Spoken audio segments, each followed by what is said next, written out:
अब हम अध्ययन करेंगे 11वीं बायोलॉजी के अंतर्गत रेस्पिरेटरी सिस्टम अर्थात श्वसन तंत्र। श्वसन तंत्र के अंतर्गत हम लोग 100 से अधिक ऑब्जेक्टिव क्वेश्चन का अध्ययन कर रहे हैं, जो कि विभिन्न 15 वर्षों में, चाहे आपका पीएमटी एग्ज़ाम हो, चाहे नीट एग्ज़ाम हो, चाहे एनसीईआरटी का एग्ज़ाम हो, चाहे ऑल इंडिया पीएमटी का एग्ज़ाम हो, ये विभिन्न कंपटीशन परीक्षा में आए हुए क्वेश्चन हैं। अर्थात ये सभी क्वेश्चन एक मानक स्तर का क्वेश्चन है। अतः आप लोग इसको अध्ययन करने से पहले मेरे जो यूट्यूब चैनल है NEET biology with Pramod Yadav, उसको आप लोग अधिक से अधिक सब्सक्राइब से करिए और लाइक करिए, और उसके बाद पूरी वीडियो को आप थ्योरिकल वीडियो को आप अधिक से अधिक देखें। थ्योरिकल वीडियो देखने के बाद आपके पास जो भी पुस्तक है, चाहे कोई भी प्रकाशक हो, चाहे कोई भी लेखक हो, उन सब पुस्तकों को और यूट्यूब चैनल में जो थ्योरिकल वीडियो है उन सब का आप लोग पहले अध्ययन करें। उसके बाद ही आप ऑब्जेक्टिव क्वेश्चन को सॉल्व करें। इससे आप लोगों को विशेष रूप से लाभ मिलेगा। यदि आप डायरेक्ट ऑब्जेक्टिव क्वेश्चन का अध्ययन करेंगे तो आपको यहाँ पर समझने में दिक्कत होगा। क्लियर? तो शुरू करते हैं आज का ऑब्जेक्टिव क्वेश्चन। 11वीं बायोलॉजी से है और चैप्टर है रेस्पिरेटरी सिस्टम अर्थात श्वसन तंत्र। तो यहाँ पर अगला क्वेश्चन है, ऑक्सीजन की कमी के, ऑक्सीजन डेप्थ कहते हैं इसको, ऑक्सीजन की कमी के अर्जित करने का प्रमाण है कि। तो यहाँ पर उत्तर है ए। यहाँ पर उत्तर है ये, मतलब ऑक्सीजन की कमी, जिसको ऑक्सीजन डेप्थ कहा जाता है, के अर्जित करने का प्रमाण है। तो ऑक्सीजन को ऊतकों में संचित नहीं कर सकते हैं, ऑक्सीजन को ऊतकों में संचित नहीं कर सकते हैं। यहाँ पर आपको अर्जित करने का प्रमाण बताना है। मान लो कहना चाहिए हमारे शरीर में जो टिश्यू होती है उनमें यदि आप ऑक्सीजन ग्रहण कर लिए हैं तो उसका प्रमाण देना है आपको। तो उन ऊतकों में ऑक्सीजन को आप अर्जित या फिर संचित और नहीं कर सकते हैं, क्योंकि यहाँ पर आपको प्रमाण देना है कि टिश्यू में कहना चाहिए ऑक्सीजन है, अर्जित करने का प्रमाण तो अर्जित हो चुका है, तो उसमें और ऑक्सीजन को उन ऊतकों में आप संचित नहीं कर सकते हैं। क्लियर? अगला क्वेश्चन है, विघटन वक्र संबंधित है। ये विघटन वक्र के बारे में आप लोगों को पिछली वीडियो में ही बताया था। इनका दूसरा नाम होता है HBO2 विघटन वक्र। ये जो विघटन वक्र है इनको कहना चाहिए HBO2 विघटन वक्र कहा जाता है, अर्थात ऑक्सीजन विघटन वक्र। ऑक्सीजन विघटन वक्र भी इसको कहा जाता है। क्लियर? तो इसको आप HBO2 विघटन वक्र कहिए या फिर ऑक्सीजन विघटन वक्र भी कह सकते हैं। ये हमेशा कहना चाहिए दाईं ओर लहराते हुए पाई जाती है, और इनका जो ग्राफ बनाते हैं तब ये एस आकार का बनता है। इस कारण इसको कहना चाहिए सिग्माइड वक्र भी इसको कहा जाता है। लेकिन ये कभी कभी कहना चाहिए बाईं ओर भी विस्थापित हो सकता है, लेकिन बाईं ओर विस्थापित कब होगा? जब टेम्परेचर कम रहेगा और पीएच क्या रहेगा? हाई रहेगा। क्लियर? तो विघटन वक्र संबंधित है, तो यहाँ पर उत्तर क्या है? ऑक्सी हीमोग्लोबिन से, ऑक्सी हीमोग्लोबिन से। क्लियर? अगला क्वेश्चन है, रेस्पिरेटरी सिस्टम व्युत्पन्न होता है, रेस्पिरेटरी सिस्टम व्युत्पन्न होता है। ये क्वेश्चन आप कहना चाहिए वहाँ पर भी अध्ययन किए थे जब हम लोग ह्यूमन रिप्रोडक्शन का अध्ययन कर रहे थे, मानव जनन का अध्ययन कर रहे थे। तो ये क्वेश्चन वहाँ से मिला हुआ है। मतलब भ्रूणी विकास का हम लोग अध्ययन करते हैं तो वहाँ पर ये देखा जाता है गैस्ट्रुला के अंत में 3 लेयर का निर्माण होता है। गैस्ट्रुला के अंत में 3 लेयर का निर्माण होता है भ्रूणी विकास के दौरान, ह्यूमन रिप्रोडक्शन में। ठीक है? एक बनेगा एक्टोडर्मा, एक बनेगा मीजोडर्मा और एक बनेगा इंडोडर्मा। इन तीनों लेयर से ही कहना चाहिए शरीर के संपूर्ण ऑर्गनों का क्या होता है? निर्माण होता है। क्लियर? तो यहाँ पर मैं कुछ आप लोगों को रिवाइज के रूप में पुनः बता रहा हूँ, लेकिन ये कहना चाहिए मुख्य रूप से ह्यूमन रिप्रोडक्शन, मानव जनन के अंतर्गत भ्रूणी विकास के अंतर्गत इसका अध्ययन किया जाता है। जैसे कि पहला देखते हैं एक्टोडर्म। तो यहाँ से कई बार क्वेश्चन आते रहते हैं, जैसे कि नर्वस सिस्टम, इनका निर्माण एक्टोडर्म से होता है। इसके अंतर्गत ब्रेन और स्पाइनल कार्ड भी आते हैं, नर्वस सिस्टम। इसके अतिरिक्त तो कहने की जो आई होती है, हमारी आँख होती है, इनके कई भाग जैसे कि कार्निया, लेंस, रेटिना, इन सब ऑर्गनों का निर्माण किससे होता है? एक्टोडर्म से होता है। और होता है इंटरनल ईयर, आंतरिक कर्ण, इनका भी निर्माण किससे होता है? एक्टोडर्म से ही होता है। क्लियर। इसी प्रकार से देखते हैं मेसोडर्म से। मेसोडर्म से निर्माण होगा हार्ट का, किडनी का, ठीक है, ब्लड का, ब्लड वेसिल, ये हो गया आपका हार्ट का निर्माण होगा, किडनी का निर्माण होगा, ब्लड का निर्माण होगा, ब्लड वेसिल का निर्माण होगा। वर्टिब्रल कॉलम, रीढ़ की हड्डी का भी निर्माण किससे होगा? मेसोडर्म से होगा। और होगा गोनाड। गोनाड मतलब टेस्टिस और ओवरी, जनत कहते हैं इसको हिंदी में, और जनत अर्थात गोनाड, इसके अंतर्गत मेल का टेस्टिस और फीमेल का ओवरी, ठीक है। और इसको छोड़कर कहना चाहिए मसल्स, इनका भी निर्माण किससे होता है? मेसोडर्म से होता है। क्लियर। उसके बाद इंडोडर्म, उसके बाद है इंडोडर्म, ये कहना चाहिए इंडोडर्म। इंडोडर्म से निर्माण होता है स्टमक, इंटेस्टाइन, स्टमक का भी निर्माण होगा और इंटेस्टाइन का भी निर्माण होगा। क्लियर। और है लीवर, और है पेनक्रियास, और कुछ ग्रंथियां होती है जैसे कि pituitary gland, thyroid gland, parathyroid gland, इन सब के अग्रभागों का भी निर्माण एंडोडर्म से होता है। तो यहाँ पर जो श्वसन तंत्र होते हैं, इनका भी निर्माण किससे होता है? एंडोडर्म से होते हैं। क्लियर। इसको आप लोग विशेष रूप से याद रख लेंगे, ठीक है। जो एंडोडर्म होते हैं, इनसे श्वसन तंत्र का भी निर्माण होगा, स्टमक का भी निर्माण होगा, इंटेस्टाइन का भी निर्माण होगा, लीवर का भी निर्माण होगा, पेनक्रियास का भी निर्माण होगा। और कुछ ग्रंथियां होती है जैसे कि pituitary gland, thyroid gland, parathyroid gland, इन सब के अग्रभागों का भी निर्माण होता है। और जो मेसोडर्म होता है, उनसे कहना चाहिए ये हार्ट है, किडनी है, ब्लड है, ब्लड वेसिल है, वर्टिब्रल कॉलम बोन कह सकते हैं, टेस्टिस है, ओवरी है, मसल्स है, इन सब का निर्माण होगा।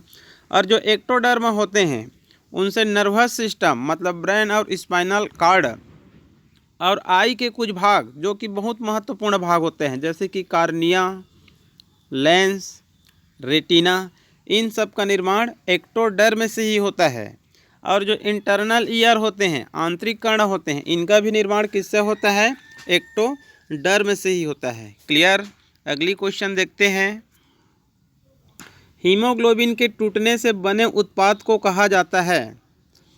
हीमोग्लोबिन के टूटने से बने उत्पाद को कहा जाता है, तो उत्तर क्या है यहाँ पर? बिलीरुबिन है, ठीक है। जैसे कि हम लोग लीवर का जब कार्य हम लोग अध्ययन कर रहे थे, डाइजेस्टिव सिस्टम के अंतर्गत लीवर का लगभग हम लोग 10-12 कार्य देखे थे। लीवर शरीर की क्या होती है? सबसे बड़ी ग्रंथि होती है, ठीक है। एंडोक्राइन ग्लैंड से ये नहीं होते हैं, एक्सोक्राइन ग्लैंड से होते हैं, बहिस्रावी ग्रंथि होते हैं, इनमें नलिका पाई जाती है और ये शरीर की सबसे बड़ी ग्रंथि कहलाती है और शरीर की तीसरी बहुत महत्वपूर्ण आर्गन होती है। प्रथम आर्गन ब्रेन को कह सकते हैं, सेकंड सबसे महत्वपूर्ण आर्गन हार्ट को कह सकते हैं और तीसरी बहुत महत्वपूर्ण क्या होती है? लीवर होती है, ठीक है।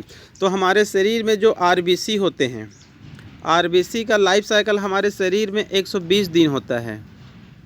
कितने दिन होता है? 20 दिन, फ्रॉग में कहना चाहिए 100 दिन होती है। अर्थात ये आरबीसी 120 दिन बाद क्या हो जाते हैं, मृत हो जाते हैं। तो इसी आरबीसी में क्या पाई जाती है, हीमोग्लोबिन पाई जाती है। अब ये आरबीसी 120 दिन में क्या हो गया, डेथ हो गया। तो इनमें जो हीमोग्लोबिन होती है, इस हीमोग्लोबिन को लीवर सेल्स किस में चेंज कर देती है, बिलीरुबिन में चेंज कर देती है। किस में चेंज कर देती है, बिलीरुबिन में चेंज कर देती है। ये कहना चाहिए एक पिगमेंट है, कह सकते हैं, बिलीरुबिन वर्णक के समान है। क्लियर। और ये बिलीरुबिन आगे चलकर स्टर्कोबिलिन में चेंज होता है, आगे चलकर स्टर्कोबिलिन में चेंज होता है, जो कहना चाहिए मल को रंगने का कार्य करती है। क्लियर। तो यहाँ पर उत्तर क्या हो जाएगा, बिलीरुबिन। क्लियर। अगली क्वेश्चन है, श्वसन में CO2 का परिवहन किस रूप में होता है।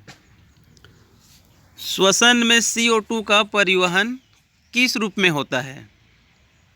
ठीक है, ये क्वेश्चन हम लोग कहना चाहिए पिछली कई वीडियो में इसको हम लोग अध्ययन किए हैं। श्वसन में CO2 का परिवहन किस रूप में होता है। क्लियर।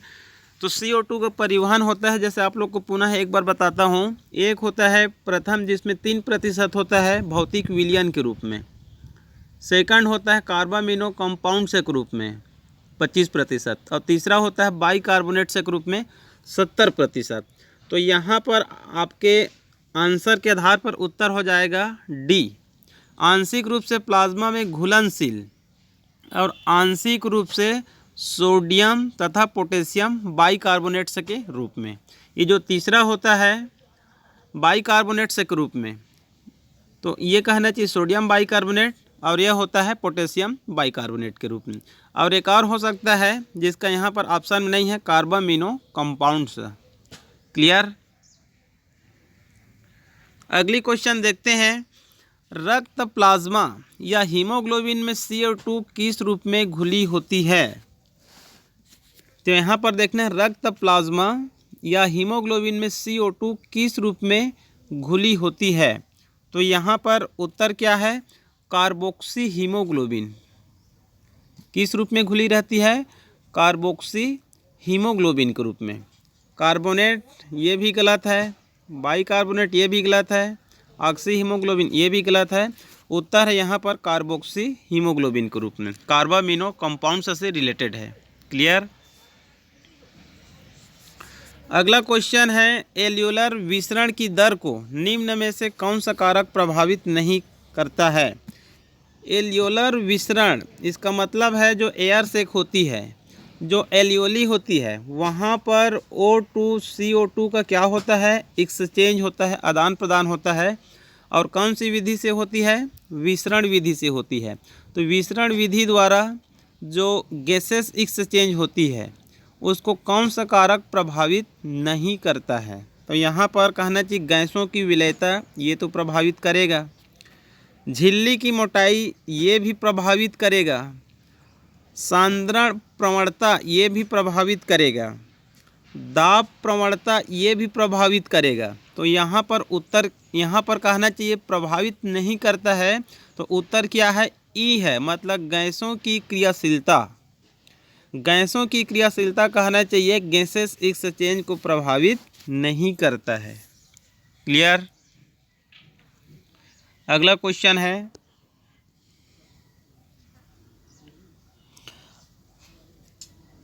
रुधिर के पीएच में, रुधिर के पीएच में होने वाली कमी के कारण, रुधिर के पीएच में होने वाली कमी के कारण।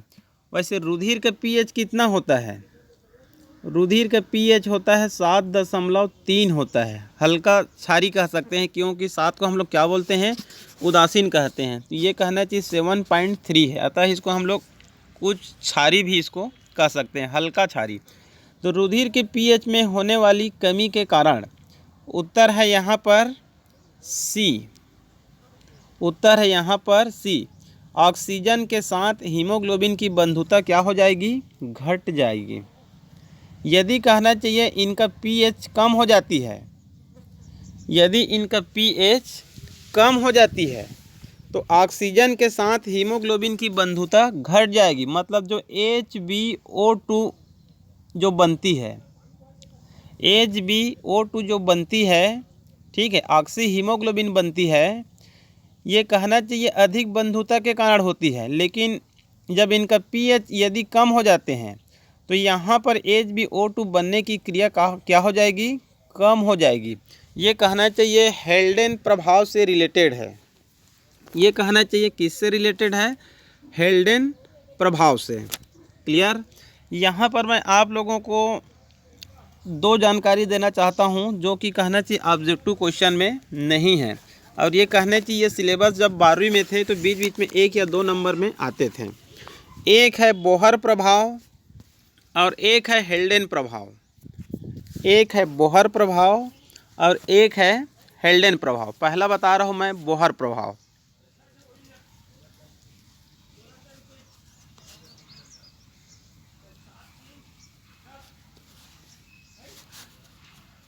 बोहर प्रभाव, बोहर प्रभाव क्या है? बोहर प्रभाव में ये माना गया है, पहले जैसे कि ये O2 है और ये कहना चाहिए Hb से क्रिया कर लेती है और यहाँ पर क्या बना लेती है, HbO2। HbO2। अब ये HbO2, ठीक है, ये जो ऑक्सी हीमोग्लोबिन है, ये ब्लड सर्कुलेशन करते करते करते कहाँ पहुँच जाती है, टिश्यू के ऐसे सेल्स में पहुंच जाती है।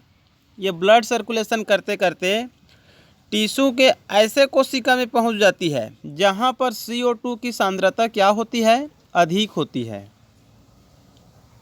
ये ब्लड सर्कुलेशन करते करते टिश्यू के ऐसे सेल्स में पहुंच जाती है जहां पर CO2 की सांद्रता क्या होती है, अधिक होती है। तो यहाँ पर और जैसे जैसे CO2 की सांद्रता मान लो कहना चाहिए बढ़ती जाती है या फिर वृद्धि होती जाती है, तो वैसे ही कहना चाहिए HbO2 से O2 के पृथक होने की वृद्धि क्या होती जाती है, बढ़ती जाती है। मतलब इनका सांद्रता बढ़ेगा, ठीक है। तो यहाँ पर जो HbO2 है, ऑक्सी हीमोग्लोबिन है, तो ये Hb में ऑक्सीजन की मुक्त करने की क्षमता क्या होती जाती है, बढ़ती जाती है। इसी को बोहर प्रभाव कहा गया है। बोहर प्रभाव वह प्रभाव है, एक साइंटिस्ट का नाम है, ये जो HbO2 होते हैं, ऑक्सी हीमोग्लोबिन होते हैं, ब्लड सर्कुलेशन करते करते उत्तकों के ऐसे सेल्स में पहुंच जाती है जहां पर CO2 की सांद्रता क्या है, अधिक है। तो CO2 की सांद्रता अधिक है तो ये ऑक्सी हीमोग्लोबिन को मुक्त करने में क्या प्रदान करती है, सहायता प्रदान करती है। मतलब CO2 की सांद्रता जितनी अधिक बढ़ती जाती है उतने O2 के मुक्त होने की क्रिया क्या होती जाती है, बढ़ती जाती है। यदि इनकी सांद्रता कम हो जाती है तो यहाँ पर O2 के मुक्त होने की क्रिया भी क्या हो जाएगी, कम हो जाएगी। इसी कारण एक क्वेश्चन में बताया गया था कि O2 की कहना चाहिए O2 CO2 की क्या होती है, व्युत्क्रमानुपाती होती है। क्लियर। ये कहना चाहिए बोहर प्रभाव है, ठीक है। एक और प्रभाव होता है हेल्डेन प्रभाव। एक और प्रभाव होता है हेल्डेन प्रभाव, ठीक है। ये हो गया आपका हेल्डेन प्रभाव, हेल्डेन इफेक्ट कहेंगे। क्लियर। ये हेल्डेन इफेक्ट क्या होता है, जैसे कि यहाँ पर बन गया HbO2, ये बन गया आपका HbO2, ये कहना चाहिए ऑक्सी हीमोग्लोबिन है। ये जो ऑक्सी हीमोग्लोबिन है ये कहना चाहिए अम्लीय प्रकृति की होती है। कौन सी प्रकृति की होती है, अम्लीय प्रकृति की होती है। और इनकी जो अम्लीयता होती है वो कहना चाहिए हीमोग्लोबिन से अधिक होती है। हेल्डेन प्रभाव ये कहता है ये जो ऑक्सी हीमोग्लोबिन है ये अम्लीय प्रकृति की होती है और इनकी जो अम्लीय प्रकृति होती है हीमोग्लोबिन की अपेक्षा अधिक अम्लीय होती है। क्लियर। तो आगे चलकर जो गैसों के परिवहन के अध्ययन के दौरान यह देखा गया, जो O2CO2 परिवहन के अध्ययन करते समय मतलब गैसेस एक्सचेंज के समय यह देखा गया, ये जो हीमोग्लोबिन होते हैं, ये जो हीमोग्लोबिन होते हैं, पिछली वीडियो हम लोग अध्ययन किए थे, हीमोग्लोबिन एक प्रोटीन है जो कहना चाहिए ऑक्सीजन के 4 अणु को ग्रहण कर सकता है। कितने अणु को ग्रहण कर सकता है? 4 अणु या फिर 8 परमाणु को ग्रहण कर सकता है। ये हीमोग्लोबिन एक प्रोटीन है, हीम प्लस ग्लोबिन, जो ऑक्सीजन के 4 अणु या फिर 8 परमाणु को क्या कर सकता है? ये ग्रहण कर सकता है। तो ये जो हीमोग्लोबिन होते हैं, जैसे जैसे कहना चाहिए ऑक्सीजन के अणुओं को ग्रहण करते जाते हैं, इन पर ऋणात्मक आवेश क्या होती जाती है? बढ़ती जाती है। मतलब ये जो हीमोग्लोबिन है, जैसे कि पहले ऑक्सीजन के एक अणु को क्या किया? ग्रहण किया, तो ऋणात्मक आवेश बढ़ गया। ठीक है, एक को ग्रहण किया, ऋणात्मक आवेश बढ़ गया। 2 अणु को ग्रहण किया और ऋणात्मक आवेश बढ़ गया। 3 अणु को ग्रहण किया और ऋणात्मक आवेश बढ़ गया। 4 अणु को ग्रहण किया तो और ऋणात्मक आवेश क्या हो गया? बढ़ गया। अतः हीमोग्लोबिन की अम्लीयता में ऑक्सीजनीकरण के इस प्रभाव को क्या कहा जाता है? हेल्डेन प्रभाव कहा जाता है। मतलब यहाँ पर हीमोग्लोबिन जैसे जैसे अम्लीय होता जाएगा, यहाँ पर O2 को ग्रहण करने की क्षमता में क्या आती जाती है? कमी आती जाती है। क्लियर? इसी को कहना चाहिए हेल्डेन प्रभाव कहा गया है। अर्थात ये जो HbO2 होते हैं अम्लीय होते हैं और ये हीमोग्लोबिन की अपेक्षा अधिक अम्लीय होते हैं। क्लियर? और ये हीमोग्लोबिन जब से 7.3 है मान लो, तब ये कहना चाहिए ऑक्सीजन का अधिक परिवहन करेगा।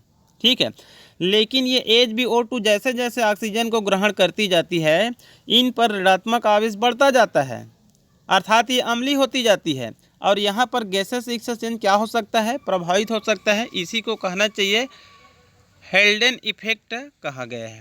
क्लियर? तो यहाँ पर कहना चाहिए प्रश्न क्या है? रुधिर के पीएच में होने वाली कमी के कारण, तो यहाँ पर कहना चाहिए उत्तर क्या है? सी, मतलब ऑक्सीजन के साथ हीमोग्लोबिन की बंधुता क्या हो जाएगी? घट जाएगी। पीएच कम हो रहा है, मतलब अम्लीय हो रहे हैं। क्लियर? आगे क्वेश्चन है उसके बाद, जब आप अपनी सांस रोकते हैं तब रुधिर में निम्नलिखित में से कौन सा गैस विनिमय आपको फिर से सांस लेने के लिए प्रेरित करता है? क्लियर? तो ये उत्तर है आपका CO2 सांद्रता का बढ़ जाना। जब हम कहना चाहिए अपनी सांस को रोकते हैं, ठीक है, तो रुधिर में निम्नलिखित में से कौन सा गैस विनिमय आपको फिर से सांस लेने के लिए प्रेरित करेगा? तो CO2 की सांद्रता क्या हो जाएगी? उस दौरान बढ़ जाएगी। क्लियर?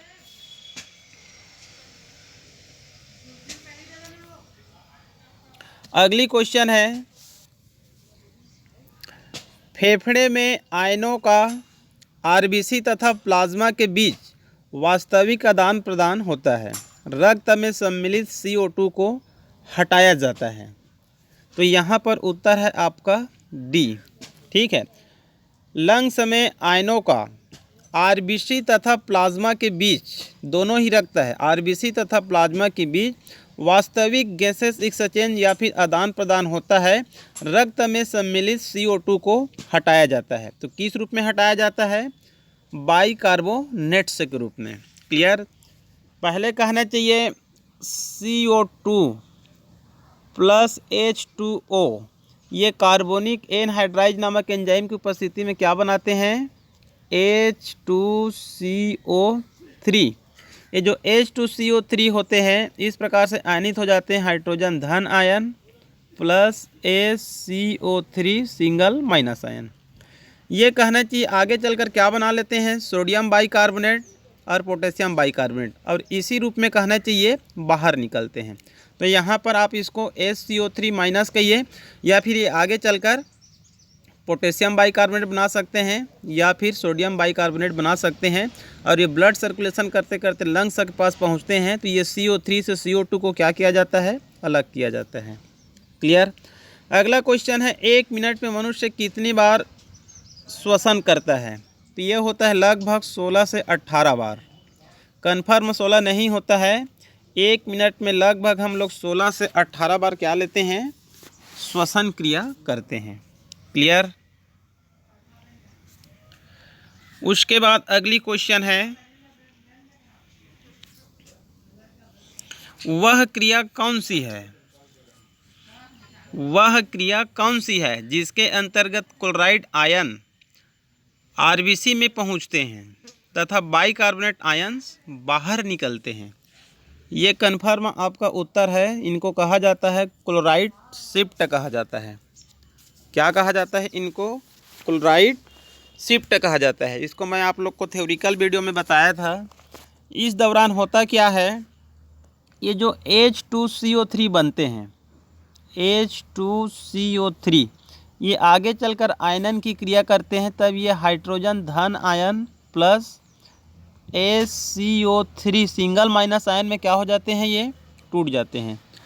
अब ये जो HCO3 सिंगल माइनस आयन है, ठीक है, कार्बनिक अम्ल है, ये तो कहना चाहिए हीमोग्लोबिन में चली जाती है और pH को कहना चाहिए 7.3 बना देते हैं, ठीक है। और उसके बाद ये HCO3 है, ये अभी वर्तमान में किस में है, ये अभी आरबीसी में है। ये क्या है, ये अभी आरबीसी में है। क्लियर? क्योंकि जो H2CO3 बने हैं ये आरबीसी में ही बने हैं। क्लियर? अब इस दौरान रक्त में मान लो CO2 की मात्रा में क्या हो जाती है, वृद्धि हो जाती है। इस दौरान आरबीसी में रक्त में CO2 की क्या हो जाती है, वृद्धि हो जाती है। तो इस आरबीसी से HCO3 विसरण होकर किस में चली जाती है, प्लाज्मा में चली जाती है। प्लाज्मा भी एक रक्त ही है, ठीक है। ये HCO3 आरबीसी में है। अब यहाँ पर CO2 की मात्रा में वृद्धि होती है तो ये HCO3 किस में चली जाती है, प्लाज्मा में चली जाती है। क्लियर? और प्लाज्मा में कहना चाहिए क्लोरीन पाई जाती है। क्या पाई जाती है, क्लोरीन। ये क्लोरीन जब इनको कहना चाहिए HCO3 सिंगल माइनस आयन इसमें जाते हैं तो कहना चाहिए संतुलित आयनों को संतुलित करने के लिए क्लोरीन किस में आ जाती है, आरबीसी में आ जाती है।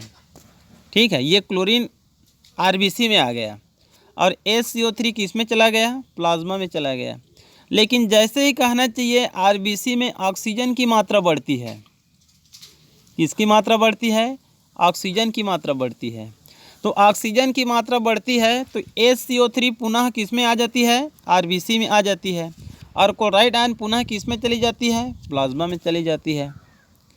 अर्थात O2CO2 जब घटती बढ़ती रहती है तो क्लोरीन कहना चाहिए प्लाज्मा से आरबीसी, आरबीसी से प्लाज्मा में क्या होती रहती है, शिफ्ट होती रहती है। इसी कारण इसको क्या कहा जाता है, क्लोराइड शिफ्ट कहा जाता है। क्लोराइड शिफ्ट का दूसरा नाम क्या होता है, इसका दूसरा नाम होता है हैमबर्गर शिफ्ट भी कहा जाता है। हैमबर्गर, इसको मैं आप लोगों को अध्ययन कराते समय ये नाम को नहीं बताया था क्योंकि ये भी कहना चाहिए कई बार क्लोराइड शिफ्ट नाम नहीं देता है, यही नाम दे दिया जाता है। इनको कहा जाता है हैमबर्गर शिफ्ट, ये वैज्ञानिक का नाम है। ठीक है, क्लोराइड शिफ्ट का दूसरा नाम होता है हैमबर्गर शिफ्ट। क्लियर?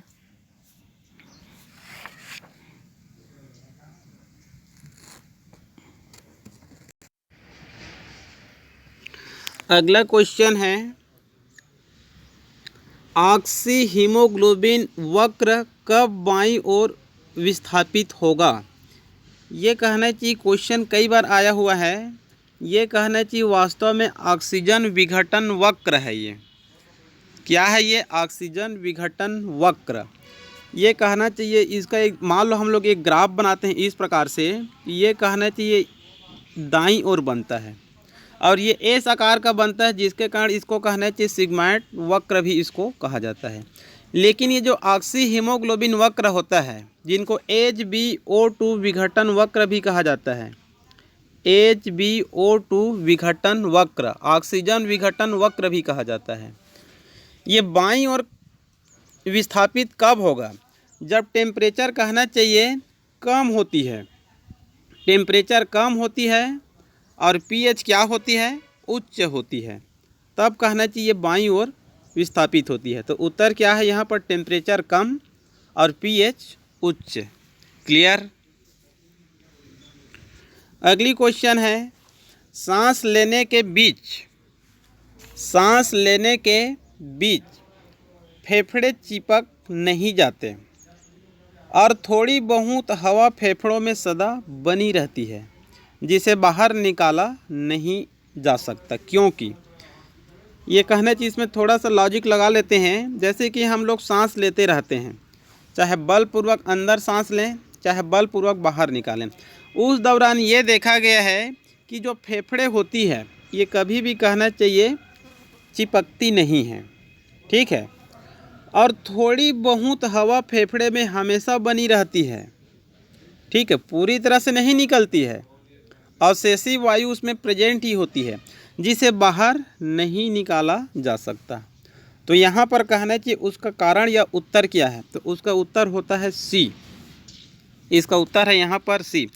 मतलब जो ऋणात्मक अंतः फुफ्फुसी दाब होता है, मतलब ऋणात्मक इंडो पल्मोनरी प्रेशर होता है, अंतः फुफ्फुसी दाब होता है, जो फेफड़ों की जो भित्तियाँ होती है उनको एक दूसरे से क्या रखती है, दूर खींचने का कार्य करती है, जिसके कारण कहना चाहिए कभी भी जो लंग्स होते हैं एक दूसरे से चिपकते नहीं हैं। वहाँ पर निगेटिव इंडो पल्मोनरी कहना चाहिए प्रेशर होता है, जो फेफड़ों की जो भित्तियाँ होती है उनको एक दूसरे से दूर खींचता रहता है। मतलब यहाँ पर पॉजिटिव नहीं होते हैं, यहाँ पर कहना चाहिए निगेटिव होते हैं। ऋणात्मक कहना चाहिए पल्मोनरी प्रेशर होते हैं, जो फेफड़ों की भित्तियों को, मतलब जो एल्यूली होते हैं और अन्य जो सैक होते हैं उनको कहना चाहिए एक दूसरे से चिपकने नहीं देते हैं। क्लियर। लास्ट क्वेश्चन देखते हैं। फेफड़ों की कुपिकाओं मतलब लंग्स की कहना चाहिए जो एल्यूली होती है, एयर सैक होती है, उनमें ऑक्सीजन का दाब होता है। जो लंग्स होती है उनकी एयर सैक में ऑक्सीजन का कहना चाहिए दाब होता है। तो ये कहना चाहिए इनका दाब होता है रुधिर में ऑक्सीजन के आंशिक दाब से अधिक होता है। जो लंग्स है, लंग्स में एल्यूली मतलब एयर सैक है जिनकी संख्या कहना चाहिए 30 करोड़ से अधिक होती है, इनमें ऑक्सीजन होता है। तो ऑक्सीजन का आंशिक दाब कितना होता है, तो जो रुधिर में ऑक्सीजन के जो आंशिक दाब होते हैं उनसे क्या होते हैं, अधिक होते हैं, ठीक है। रक्त में क्या होता है, O2 CO2 का परिवहन होता है। तो यहाँ पर एल्यूली में कहना चाहिए ऑक्सीजन का दाब अधिक रहेगा, ऑक्सीजन का दाब अधिक रहेगा किनकी अपेक्षा, जो रुधिर में ऑक्सीजन के आंशिक दाब से अधिक रहेगा। क्लियर। मतलब रुधिर में ऑक्सीजन के आंशिक दाब से अधिक है, तभी कहना चाहिए यहाँ पर एक प्रकार से ऑस्मोसिस के समान, एक्जोऑस्मोसिस के समान जो रुधिर के ऑक्सीजन होते हैं वो किस में जाते हैं, कुपिकाओं में प्रवेश करते हैं। जैसे कि ऑस्मोसिस होता है निम्न सांद्रता से अधिक सांद्रता की ओर, ठीक है। हालांकि कहना चाहिए यहाँ पर गैसेस एक्सचेंज में ऑस्मोसिस का उदाहरण नहीं देना है, यहाँ पर आपको उदाहरण देना है विसरण का। तो इनका दाब क्या होता है, यहाँ पर अधिक होता है। क्लियर। इसको यहाँ पर समाप्त करते हैं। उसके बाद आगे कहना चाहिए इनका और ऑब्जेक्टिव क्वेश्चन का हम लोग अध्ययन करेंगे। इसमें लगभग कहना चाहिए हम लोग 150 के आसपास हम लोग ऑब्जेक्टिव क्वेश्चन का अध्ययन करेंगे, जिससे कहना चाहिए आपको रेस्पिरेटरी सिस्टम से कोई भी क्वेश्चन आएगा वो आसानी से आपको सॉल्व हो जाएगा, बहुत ज़्यादा इसमें दिक्कत नहीं होगा। तो आज के लिए केवल इतना ही।